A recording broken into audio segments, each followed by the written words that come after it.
Everyone. We continue the Halachot of Pesach, the night of the Seder. So, when a person does the Shechiyanu and the Kiddush, he should try to have in mind the Shechiyanu of all the mitzvot that he's doing at the night of the Seder, the matzot, the maror, and of course the wine. If Chas v'Shalom someone misses the Seder for whatever reason, there's no way to make it up. So, in Chutz La'aretz we have 2 Seders. You have to do 2 though. If you missed one, unfortunately, you lost out on a big mitzvah.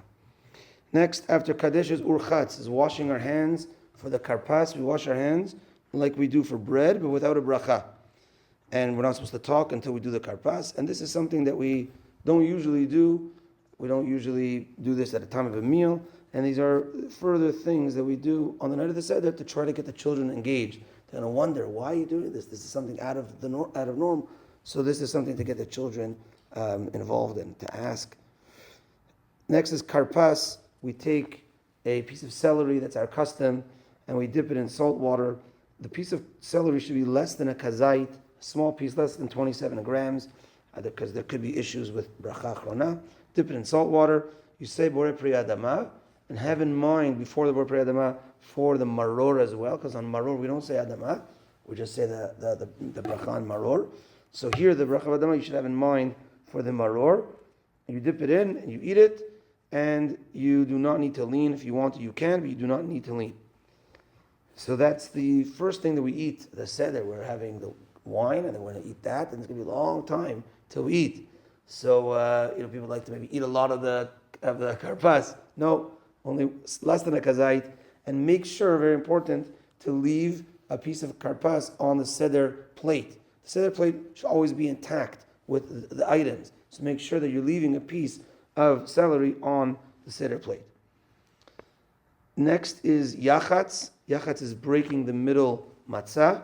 And according to Kabbalah, if you can break the matzah in the formation of a vav and a dalid, that could be a good thing. The vav being bigger, so try to give a diagram here in the air. If you have a circular matzah, try to take a little bit from the top and break it down kind of like that, where you have like the letter vav, and then the rest kind of looks like a dalid.